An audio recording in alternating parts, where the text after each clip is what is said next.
This week, Darin Lahners dives into the 7th question of Whither Are We Traveling? Do we pay enough attention to the festive board? Does your lodge know the difference between a festive board and a table lodge? If the answer is they're the same thing, I'm sorry to tell you that's just not true. We'll break apart the differences. We'll talk about the necessity for the festive board, one of Freemasonry's fundamental tools for making this world a better place by making good men better. Then we'll hear the tale of Nathaniel Beverly Tucker as illustrious brother Stephen L. Harrison takes us through this week's Masonic Minute, a troubled past Grandmaster, moving from Christian denomination to Christian denomination due to his dubious beliefs. Did Nathaniel Beverly Tucker plan the entire secession of the South? Well, you'll have to listen to find out. Finally, we'll wrap it up with a single tarot card draw. We'll be working with the coveted Manly P. Hall and J. A. Knapp Tarot deck. Are you strong-willed, bold, and ready to execute on challenges? Find out. All this and more. Stay tuned. Welcome back to Whence Came You, a Masonic podcast featuring research papers and discussions related to Freemasonry. Here's your host, Brother Robert Johnson. Welcome back to the show. This is episode number 537. Right away, I want to thank all of our supporters, those contributors, fellows, producers, and of course, our legacy partners for making this show possible. I also want to thank everybody out there, whether you were a past supporter or a current supporter, it doesn't matter. You have played an integral role in this program, and we could not have done it without you. Thank you once again. I also want to thank everybody out there who shares the program with their lodge brothers, their families who are interested in the craft, and just in general, everybody who supports the push for more Masonic education. If you're listening to this on Monday, that means this evening I'll be doing a presentation, The Legend of Adam's Grave. I'll be doing it virtually for Recovery Lodge number 31 in Greenville, South Carolina. Then I've got a little bit of a break until sometime, I think April 20th, we're doing a great table lodge for Cary Grove Lodge here in Illinois, and that'll be a lot of fun. Just want to let everybody know, some people are interested and they're following some of the other things that I'm involved with, one of which is a really fun podcast I do. I co-host actually with brother Darin Lahners from the Meet, Act, and Part podcast. He and I both are fans of the mystery stuff. About a year ago, we started a podcast called Beyond the Fourth Veil, and it goes by seasons. And so we completed season 1, which consisted of 5 episodes. You know, we really weren't sure how long we were going to be able to do the podcast. We both found it a lot of fun to be able to talk about some of the things that are not generally considered, they're not Masonic, they're not really just a cult, they're kind of outside the realm of some of those things, and we recognize other people are into it also. So we invite you to check out Beyond the Fourth Veil. It's a YouTube show, just Darin and I talking about various topics. Episode 1 was sightings. We had Ben Williams on to talk with Darin and myself about when Ben and I basically went to Skinwalker Ranch. We had an episode on cryptids, on ghost hunting, encounters. We just started season 2, where we did an episode about the Betty and Barney Hill abduction. And we just wrapped an episode on Travis Walton. So that'll be a really cool episode to check out if you're interested in some pretty hair-raising conspiracies. We're going to get into that in that particular episode. So, speaking of Darin Lahners, I wanted to go ahead and let's get into the piece this week that we're going to read. We're continuing his look at Whither Are We Traveling, Part 8, which is a take on Dwight L. Smith's work that he published. It's gotten rave reviews the last 60 years. And in fact, there is a response to the piece that he wrote entitled Laudable Pursuit, which was published by the Knights of the North.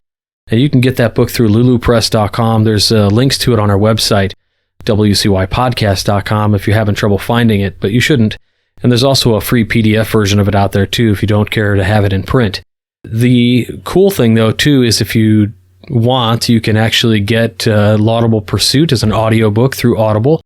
And it is read by the Masons of Space Novum Lodge 1183. And all of the proceeds of that go right into the Indiana Masonic Museum and Library. So not $1 is kept by us, right? It all goes over to there.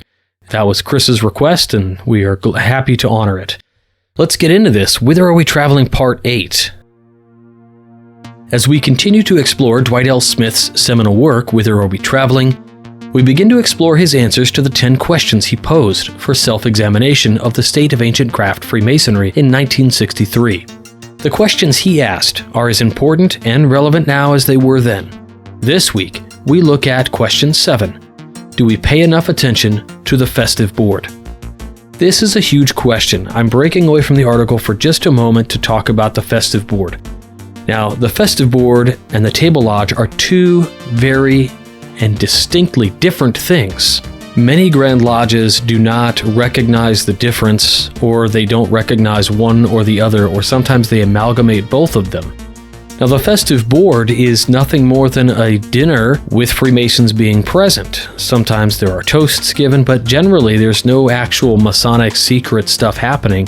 Anybody can come to a festive board, prospective candidates, upstanding members of the community, and then you've got the actual table lodge, which is a table lodge, which usually is tiled or has people who are only Masons in attendance. Oftentimes the charter is displayed, and there are times when a Grand Lodge has a prescribed manner in which a table lodge is to be run, but they don't have any say technically over a festive board because it is not a Masonic meeting. It is just a dinner where Masons are present and celebrating Masonry. That's just my take. Of course, any grand jurisdiction, any Grand Master will have their own take on the situation. But let's get into the piece. Most Worshipful Brother Smith begins this section with an examination of how Pisgah Lodge at Corydon was less than a month old when the time came to celebrate the Feast of St. John the Baptist in 1817.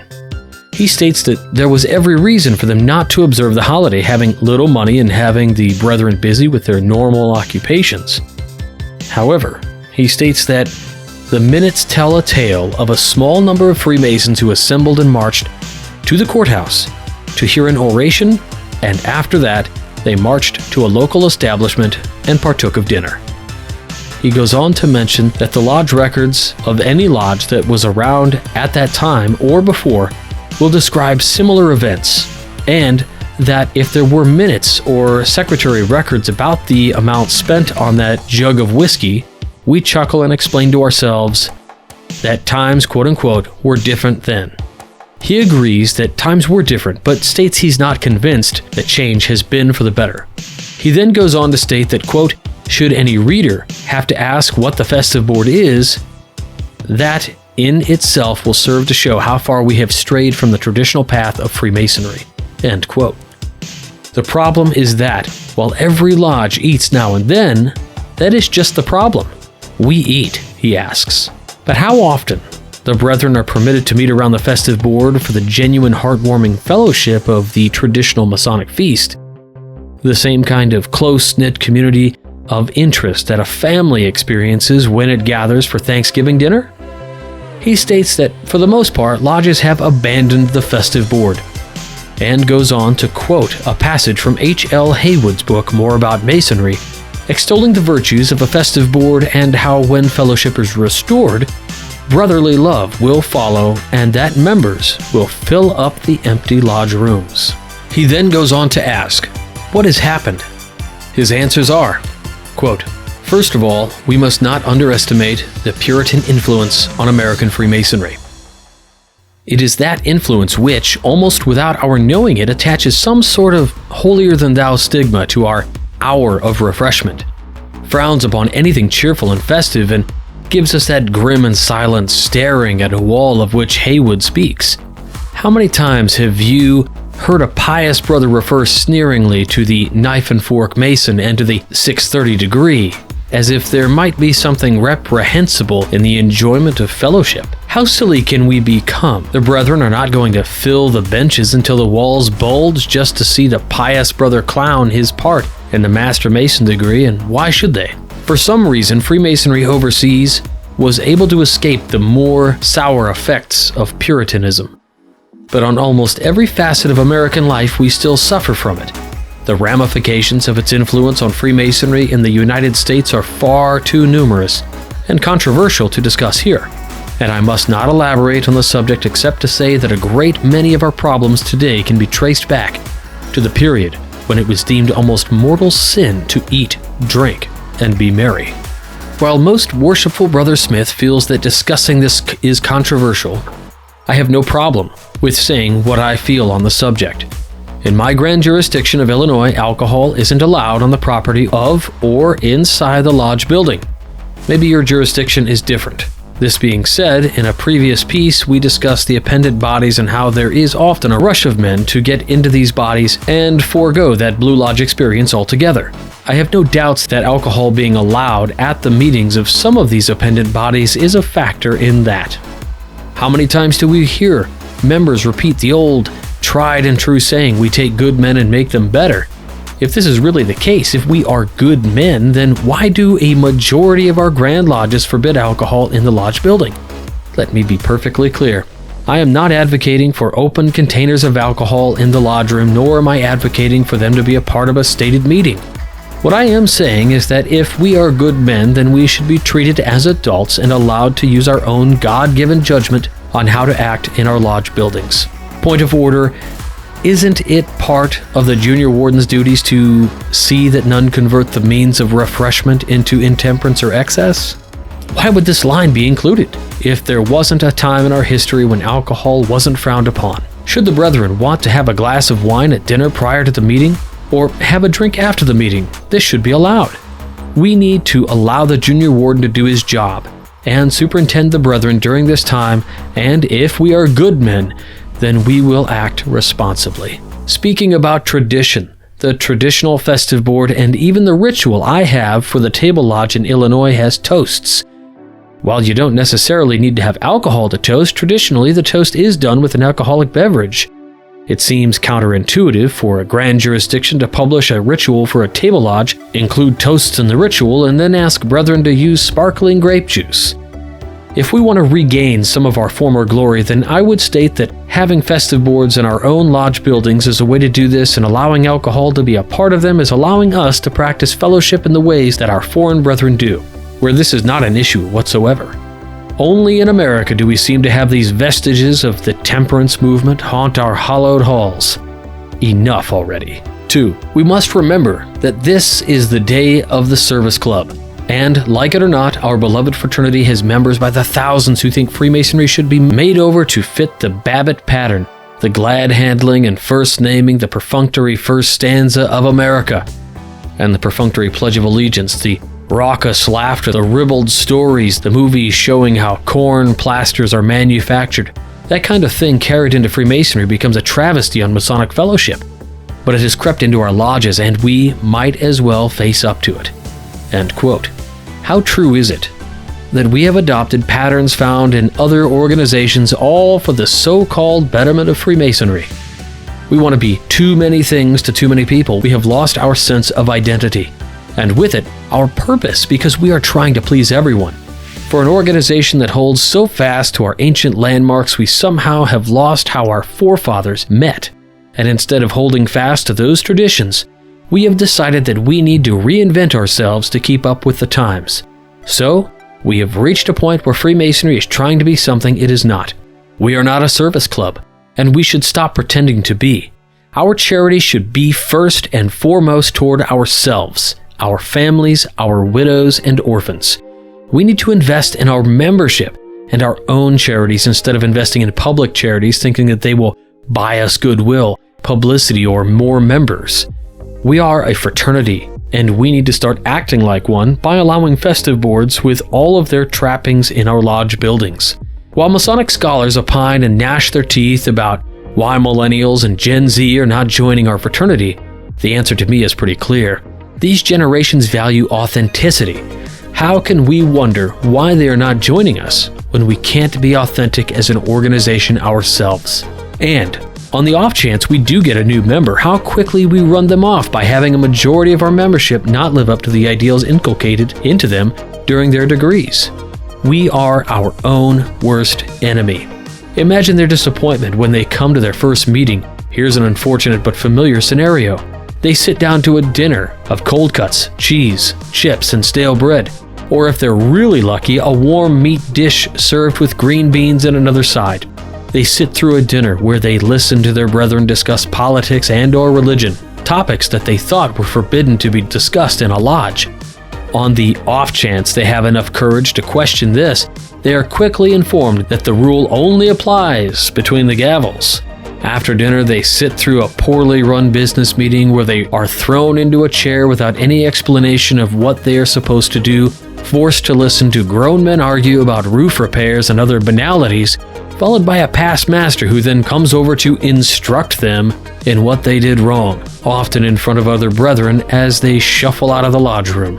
We must, as Right Worshipful Brother Thomas Jackson states, return to the premise of making good men better through a viable educational process so that at least our membership comprehends our purpose. We also must embrace our heritage and work towards a common goal of changing Grand Lodge constitutions to allow festive boards to once again grace our buildings and with them the fellowship that they bring. 3. The casual living of our day. By this, I mean the dress of the cookout supper, the manners of the truck stop cafe.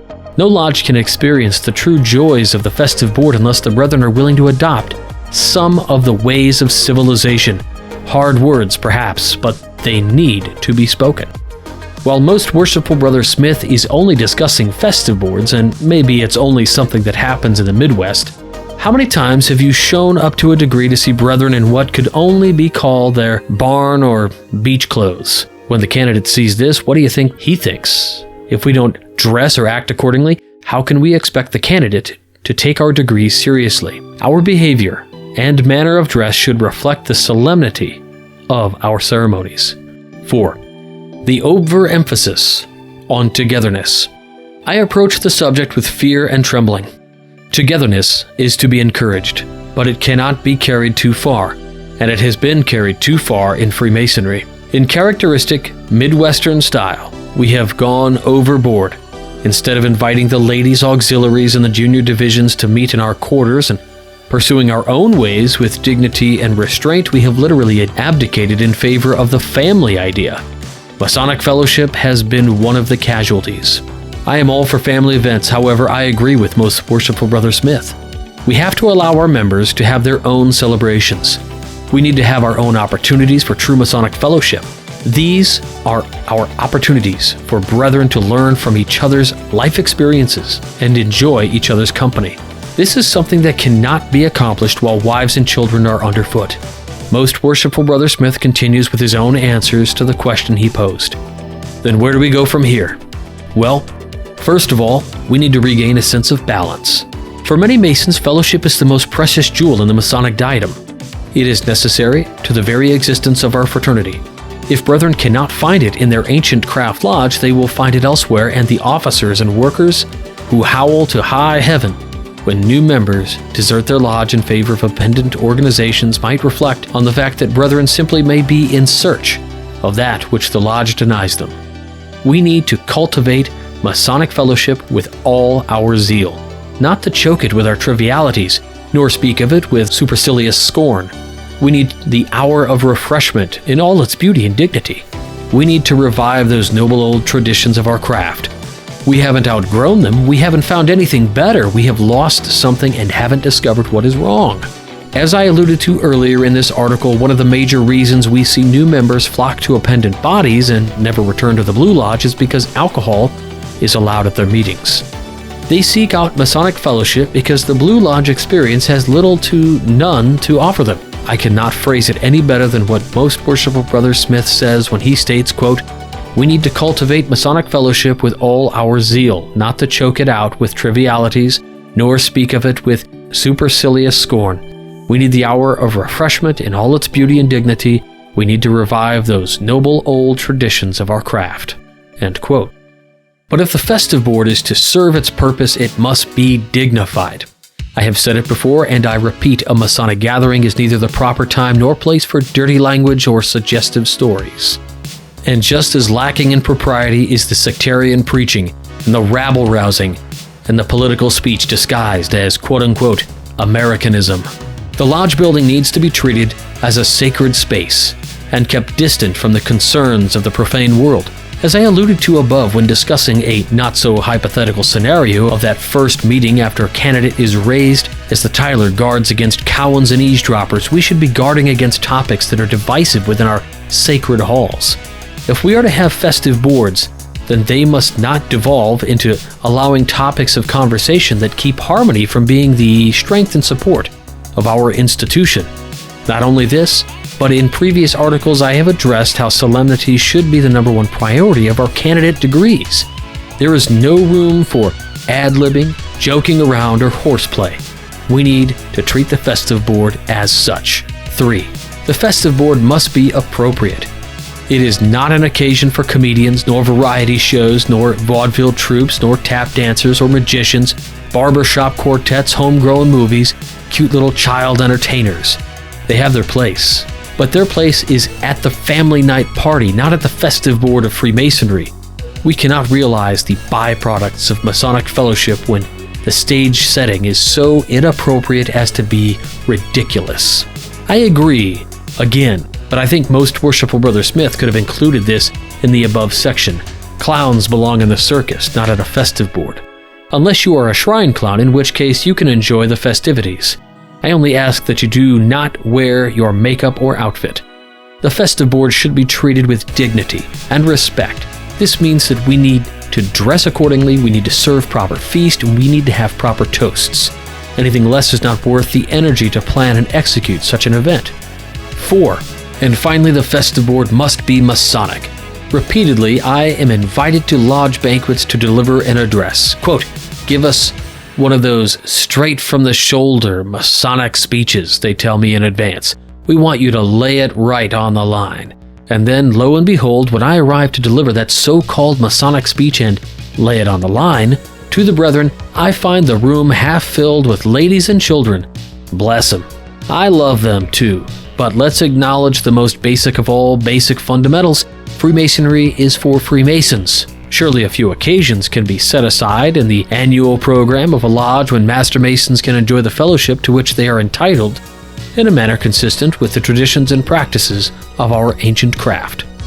I hope to see the day when the Table Lodge is authorized in Indiana as it has been in older jurisdictions for 2 centuries and more. I hope to see the day when every lodge takes pride in an appropriate observance of feasts of the Saints John, something more imaginative than the tedious routine of the Master Mason degree with donuts and coffee afterwards. Yes, and I hope to see the day when a Master Mason in the United States will have an occasion to sing of his lodge with the same depth of feeling that Robert Burns felt when he sang of his "Oft have I met your social band and spent the cheerful festive night, oft honored with supreme command, presided o'er the sons of light, and by that hieroglyphic bright which none but craftsmen ever saw, strong memory on my heart shall write these happy scenes when far away." I feel that this is a repeat of his point 4 above, the overemphasis of togetherness, so I shall repeat what I said in reply to it. We have to allow our members to have their own celebrations. We need to have our own opportunities for true Masonic fellowship. These are opportunities for brethren to learn from each other's life experiences and enjoy each other's company. This is something that cannot be accomplished while wives and children are underfoot. In my next article, I will explore the next question most Worshipful Brother Smith poses, which is Question 8. What has become of that course of moral instruction veiled in allegory and illustrated by symbols that Freemasonry is supposed to be? Darin A. Lahners, Past Master. This piece is, it's one of those ones where it lays it on the line, doesn't it? I'm not sure in which jurisdictions that they outright ban the festive board. Maybe they're only allowed to have table lodges. I'm left wondering what Grand Lodge feels that they have the right to tell a group of Masons they're not allowed to meet outside the lodge together to have lunch or dinner. And if you kind of have a festive board during that, that's nobody's business. But I digress. The land of the free, the home of the brave. Anyway, so we have here the difficult conversation I think that Darin brings up here is the allowing of spirits at a festive board if the festive board is held within the lodge. Here in Illinois, as he says, we don't allow any booze in the building. However, there is a stipulation to which it is allowed. You have to have a certain type of insurance, and the Grand Lodge has outlined this in previous administrations. If you're an Illinois Mason listening to this, and this is like shocking and you want to know more, you're going to need to write the Grand Secretary and the Grand Master for their interpretation of that code, because I'm not sure if they have updated that or not. However, I do feel that we should have our festive boards at every occasion. Every meeting really should have the festive board. A lot of us, we meet before a meeting and we have dinner, and then you go to the meeting and then you all, have drinks afterwards. It kind of breaks up the night. It's nice. However, our festive board, if you really want to think about it, if your lodge is truly meeting just that one time a month, right? Space Nova meets once a month for 10 months a year. We don't eat before our meetings, so we always have a festive board afterward. And we never don't have it. In fact, sometimes we have to cut short in order to meet our reservation time at a restaurant to have our festive board. And then we continue the education over the meal, right? Because the festive board is important. The importance of the festive board cannot be overstated. I hope you guys listening out there, if you've never been to a festive board, maybe this is something that you can bring up as you go through the line at your lodge. Maybe start prepping for the time that you're worshipful master and you can implement the festive board and maybe start a new old tradition. For our Craftsman Plus, I would love to know if your lodge holds a festive board, whether that's just the annual, festive board for the Lodge of the Saints John, or if you celebrate Feast of St. Andrew, or maybe you guys do a festive board after every meeting. What do you guys do? Are you even allowed to have festive boards? Does your Grand Lodge confuse the festive board with a table lodge? I'd love to hear what your thoughts about the festive board are. And we'll post that in the Craftsman Plus Facebook group for all of our supporters of the show. Now let's get into this week's Masonic Minute with illustrious brother Stephen L. Harrison. Freemasonry is an organization that strives to make good men better. But we are all human, and sometimes things don't go as planned. One such brother who may not have lived up to our expectations was Nathaniel Beverly Tucker. He was born in Virginia in 1784. He studied law at William and Mary College before moving to St. Louis in 1815, where he became a lawyer and circuit court judge. He also served on the board of directors of the Bank of St. Louis, and in 1821 he was elected the second Grand Master of Missouri, eventually serving 4 terms. In 1833, Tucker moved back to his home state and became a law professor at William and Mary College in Williamsburg, Virginia, serving in that position for the remainder of his life. A Southern sympathizer, in 1837, Tucker penned a 2-volume novel, The Partisan Leader, which predicted the secession of the Southern states and formation of the Confederacy. The seditious book, meant only to be distributed in Southern states, was published in secret and later banned. Dying in 1851 at the age of 67, Brother Tucker never really lived to see the events leading up to the Civil War. But years later, critics characterized the book as clearly mapping out the entire program of the secession of 1861, as accurately as if Brother Tucker had been in the confidence of the leaders of that movement a full 24 years after he wrote the book. Even most worshipful Brother Tucker's Masonic biography describes him as eccentric. It reports he kept his library in the stump of a hollow tree in Florissant, Missouri, and was known to go completely off his rocker when he once made the preposterous claim that slaves were happier than white people in menial factory jobs. Although reported to be a devout Presbyterian, Tucker was also regarded as a ladies' man and partygoer. He had 3 wives. After 18 years of marriage, his first wife, Mary Coulter, died in 1827. A year later, he married Eliza Naylor, who died just 5 months after the wedding. In 1830, after another year of playing the field, the 46-year-old Tucker married Lucy Ann Smith, the 17-year-old daughter of a friend. The age difference between the two was pretty wide, but that was more common in those days. Whether because of his reputation as a philanderer, or because of his excessive partying, or because of his support of slavery, or all three, the Presbyterian Church sanctioned him in 1831 for unchristian conduct.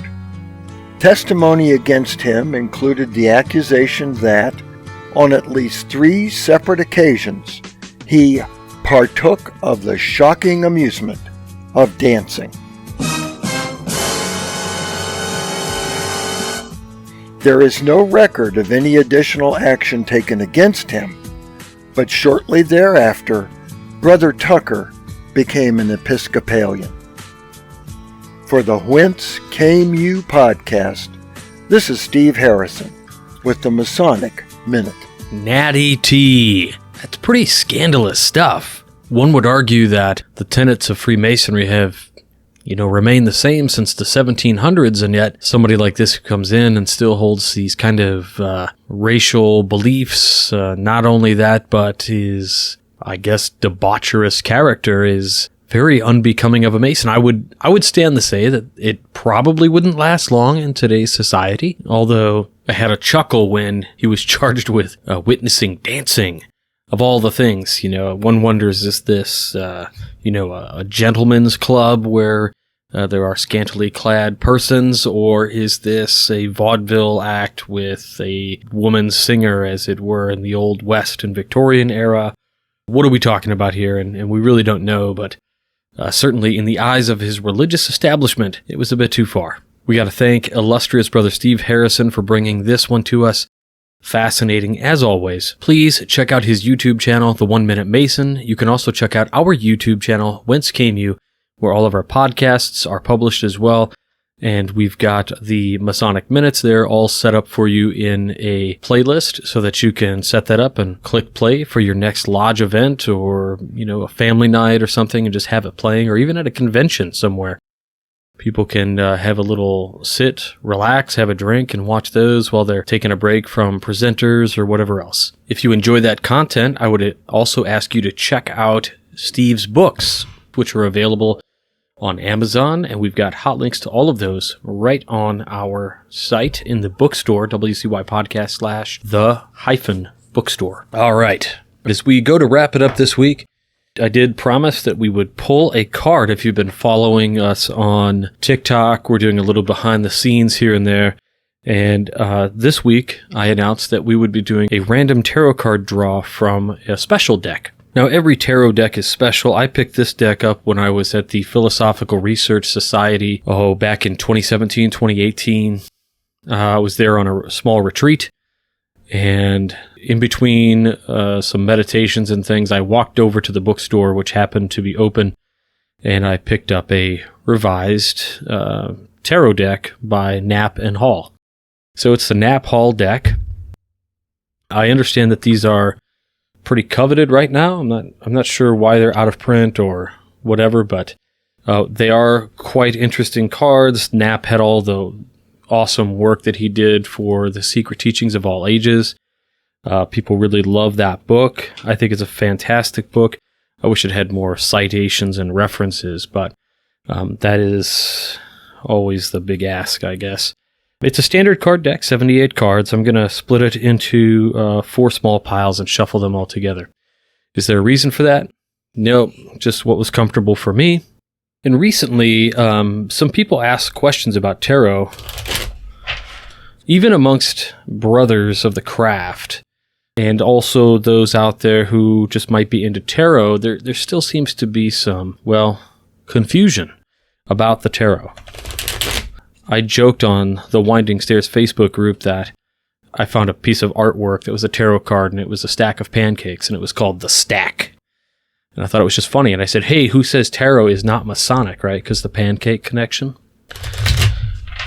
And it was intended as a joke. However, I had a lot of people asking some serious questions on there about tarot. And I thought before I drew the card this week, I would let you guys know exactly what those questions were and talk about those just a little bit. So for those of you who are just joining us for the first time or maybe haven't heard of this is a section of the podcast that I just kind of indulge in a little bit. I put in this little section at the end called, it's Reflections on the Tarot. And I'm not doing anything that divines the future or conjures up spirits or anything like that. My purpose in work with the tarot is always a reflective and intuitive psychological tool. I don't consider it, manifesting of anything in particular until it gets into the discovery of what's in your own subconscious. So actually, I said it was called The Stack. It was the tower, right? It's the key 16, the tower, but it was like a stack of pancakes. So 2 of the questions that were asked. One said, Mr. Johnson, a serious question. Does the fact that you are into the tarot mean you accept there is a direct connection between this dimension and the others? I believe in synchronicity, and I feel the effect of this dimensional crossover every day. I am suggesting once you train yourself to notice the tears, the cards become irrelevant. Only my opinion. So these questions are very, I don't know how to say it, etheric in the way they're asked. So I said, hey brother, let me rephrase your question to what I think you're asking. And I said, you're asking me if my belief and usage of tarot confirms a direct connection with various dimensions or realities. I said, the tarot for me isn't used in the way you allude to. For me, it's purely psychological, used for the inner guidance that comes from contemplation of the ascribed and sometimes interpreted meanings of the cards. I believe in David Bohm's implicate order theory. With this, you could say that the link between tarot and what you're asking is that I do believe introspection leads to manifestation and an understanding of how to make the world better for everyone. So when he asks about dimensions or realities, I kind of think about that in terms of possible outcomes and manifestation. That was one question. Another one, somebody had said, I once read that the Templars introduced the tarot in Europe. They used the pictures and symbols to communicate their stories because most people weren't able to read. That's just not true. And no harsh on that brother who heard that or read that. It's not good, accurate information. In fact, the tarot, there's a lot of romanticized stories about tarot. And we're going to be fooling ourselves if we try to say that it was nothing more than a game, right? So it started as a game in the 1400s. Occultists appropriated it, and now we use it to be introspective in our own lives as well as assisting others. Have we added to it by assigning additional occult imagery and value? Yes. As a student of Boda, or Builders of the Addendum, and tarot for over 15 years, I don't believe the origins described by 19th and 20th century occultists at all. Saying that they are the last vestiges of the Library of Alexandria or anything like that. I just don't buy into that. And frankly, I think believing in those things and disregarding the historical facts gives the tarot a bad name. Sometimes I think about the tarot like a psychological Rorschach, and I think I've said that before. Now, like anything else, a tarot deck actually has a ISBN number. It's considered a book, which is why you find them at bookshops. And you'll find a lot of books about the tarot, and a lot of people will be selling their systems. And in my opinion, if you want it at all, is that the tarot is 100% subjective, and that the meanings to the cards are helpful, and that they've laid a groundwork for what they could mean for you, and they help you do some introspection based on those things. And then, of course, if you take it steps further into the realm of the occult, I mean, the tarot and what is ascribed by a card's value and how it relates to you is just the very beginning. So let's draw a single card. We'll talk about it, what it means, and maybe what it means for us today in a practical, real deal, real world scenario. Sound good? Let's do it. So this is the Knapp Hall deck. For everybody out there, I'm going to go ahead and I'll post a picture of the card in the Craftsman Plus Facebook group as well. So here we go. So we've drawn an upright card, so it is not inversed. Many times people who read tarot tend to ascribe different values, whether a card is upright or upside down. I try not to worry too much about, inversed cards because people tend to make those seem like they're negatives, but in actuality, there's always a positive in every card. So we got the Queen of Wands. Generally speaking, I'll tell you what Knapp and Hall wrote about this card in their white book, which is simply the little books that come with tarot decks. And then I will talk about what the card means in a broader context, and then finally in a practical context. So the Queen of Wands. It's usually just a woman who's on a throne. She's holding the wand. What does it mean? Well, obviously it's a queen, so there's like a feminine aspect to the card. Wands is very much a card, or a suit rather, that deals with manifestation. Knapp and Hall write just one short paragraph, 3 sentences on the Queen of Wands. And on the card is a symbol that is not usually put into any other deck. There's a triangle with a vesica, which, is like it's like when you see the Vesica Pisces, right? They're like the sign of the fish, but without the tail. So just like the oval with points at both ends. It says the Vesica of creation is penetrating the triangle of spirit from below. Queens correspond to the Hebrew letter He. The card symbolizes the soul's aspirations in the archetypal world of ideas. So what does that mean in English? Well, the letter He in Hebrew, if you wanted to think about the tetragrammaton, Yud He Vav He, but we're just going to look at the He. It is a third-person feminine singular suffix. It's the 5th letter. It's essentially an E, like a Phoenician E, and its meaning is really threefold. It can mean here, as in here it is.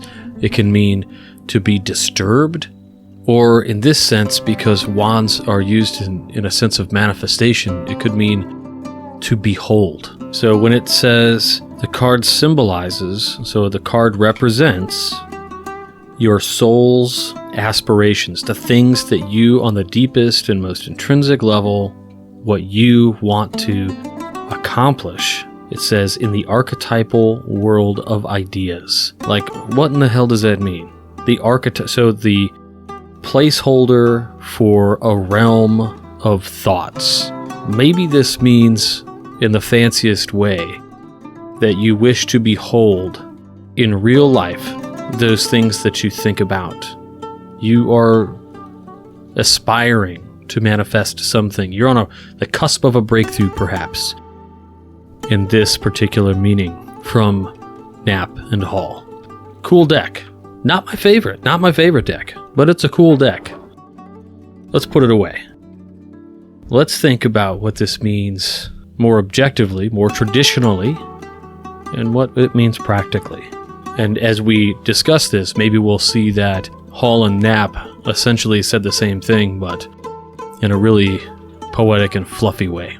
So the Queen of Wands, in my own standard way, is indicative of things like courage and confidence, independence.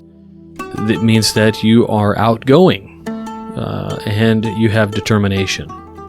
It's a powerful feminine force card. Now, typically the Queen of Wands is seated on a throne. She's holding a wand. There's a flower, usually a feline. It symbolizes various things, right? Which is that there's a throne usually that she's sitting on, and the throne has lions that are facing opposite directions. And then there's a symbol of, it's symbolizing fire and strength. The sunflowers that she is holding typically symbolize fertility and joy and completion. Or not completion, but that you're that you feel good about the outcome of something, maybe like satisfaction. And then in her right hand, she has the wand with usually one small sprout that's coming out of it, like to suggest life is returning, or it's beginning to manifest something.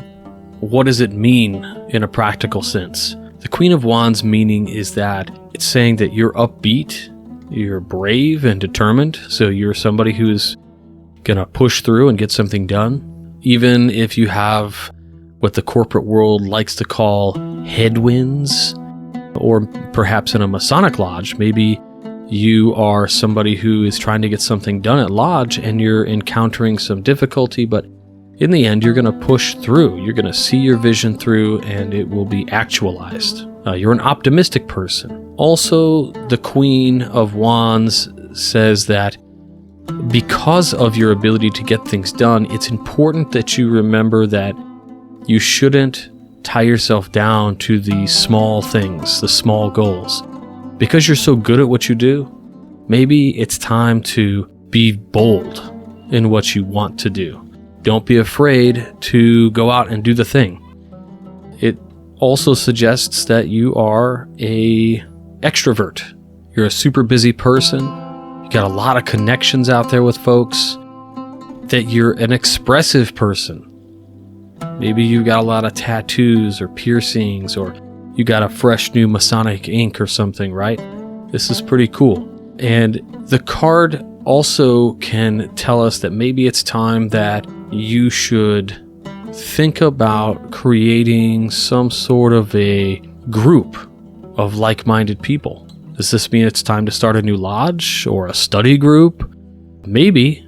But one thing is for sure, because you're so outgoing and you're bold and you're strategic and you follow through, people are going to be drawn to your passion and your enthusiasm about things. And the last thing I want to mention about this is that a lot of times you hear people talk about shadow work or the shadow self, the lesser known portions of your dark side. You know who you really are. You know, if you think about the iceberg, right? What you see on the top is the surface level, and then what's underneath the water is more the trouble, what you can't see. So when we think about this, don't think about this as a negative thing, right? These portions of yourself are not negative aspects. But remember that a lot of people don't know these things about you. So maybe you have a dark sense of humor. Maybe you have a secret life, you know, something you're kind of hiding from people in the past. Or maybe you're just working on a project that maybe you're writing a screenplay. Maybe you're learning how to do the longest part in a degree for your lodge and you don't want to let anybody know. I mean, it could just be that, right? Secret projects. What the card reminds us to do is that it says, hey, you know, these things are secret and kind of in our dark areas, and we want to protect these things, these parts of ourselves. The Queen of Wands is saying, hey, it's okay to express this side more openly with the people that are in your tight circles, your lodge brothers. You shouldn't be afraid to show your quote-unquote shadow if you would like to. It's really going to enable you to connect with even more people, and because you're going to be vulnerable, you'll connect with them on a deeper and more spiritual level. So that's what we would say about the Queen of Wands. So I will post a picture of the Queen of Wands in the Facebook group from the Knapp Hall deck. I'll also post a picture of the Queen of Wands in a traditional, I'll pull Pamela Smith's Queen of Wands and put it right next to it so you can see the difference in the cards. And feel free to contemplate both. Again, just my own personal preference, I prefer Pamela Coleman Smith's Queen of Wands more than the Knapp Hall version. However, if that one speaks to you more, then contemplate on that one. It's all good. And if you care to share any insights that this has had for you as the Queen of Wands, any revelations or things, feel free to do so. My own thinking on this particular card, and I'll throw this in the chat as well, is that I am definitely a Queen of Wands all day long, every day. I am somebody who is usually very outgoing, I like to do bold things. I like to channel all my strengths and even my weaknesses to achieve my goals. I'm optimistic with my ideas and I share them with others, even if they get shot down. And I try to be as vulnerable as possible all the time. I don't really keep any secrets from anybody. My life is pretty much an open book, just a human being, right? So anyway, I'll put that all in the post for the Craftsman Plus. And I will say, before we close it out this week, I would love to tell you about the 2022 Southeastern Masonic Education Symposium, which will be hosted by Hillsborough Lodge number 25 in downtown Tampa, Florida. So the last time I went to this, I was a speaker, and I had a great time, and it was just before COVID hit. In fact, we were hearing about the spread as we were in Florida after the event, having a few cocktails, and we flew home, and that had been just about the last time I had flown for quite some time, before the summer happened again. So it was about 6-7 months before I flew anywhere after the Southeastern Symposium last time. Well, they're back, and it'll be on April 9th.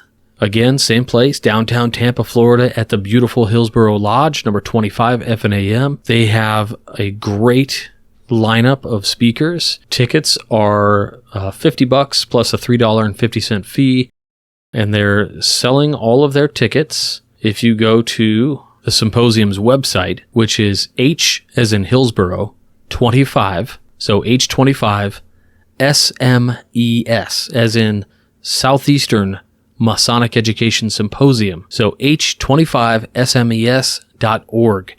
And it'll tell you a little bit about what's happening there. You can click a link to go get your tickets. There will be Masonic vendors, information tables, food, fellowship, and more. Again, April 9th, it'll be all day. Entered apprentices, fellow crafts, master mason are all welcome to attend. Guests must be members under or recognized by the Grand Lodge Florida F&AM and in good standing. They will require a valid and current dues card or a vouchment for entered apprentices and fellow crafts by master masons in good standing. You can find out more. You can find Hillsborough 25 on their Facebook feed as well. Now, they have not released all the speakers yet. However, I have the clear to let you know who they have so far. First up, I'm very honored to say that I am coming back. I'm going to be doing another presentation this year, and I'm very excited to be presenting alongside some very esteemed brothers. They've also announced Brother John Nagy, the coach.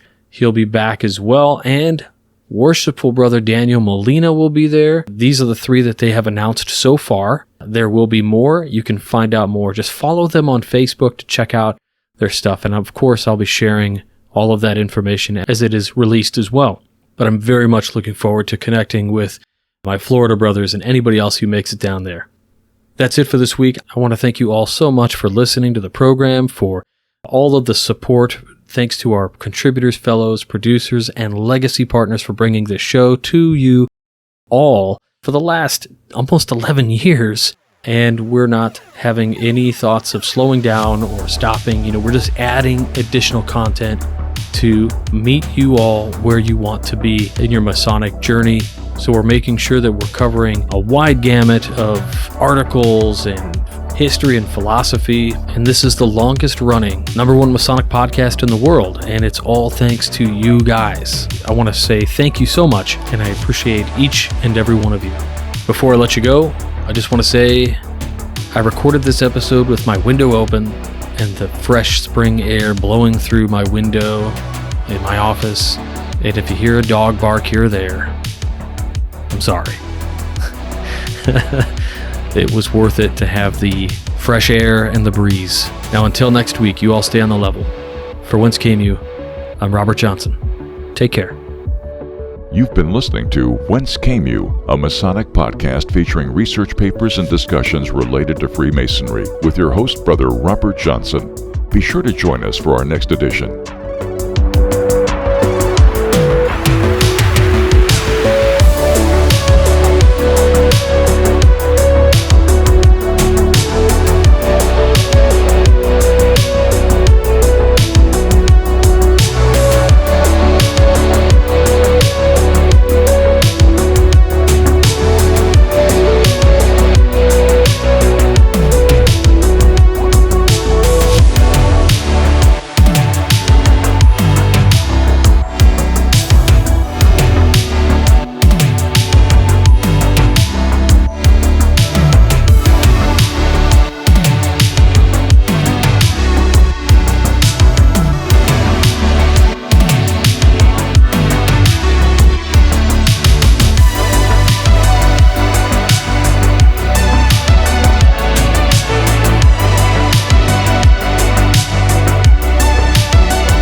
WCY Media.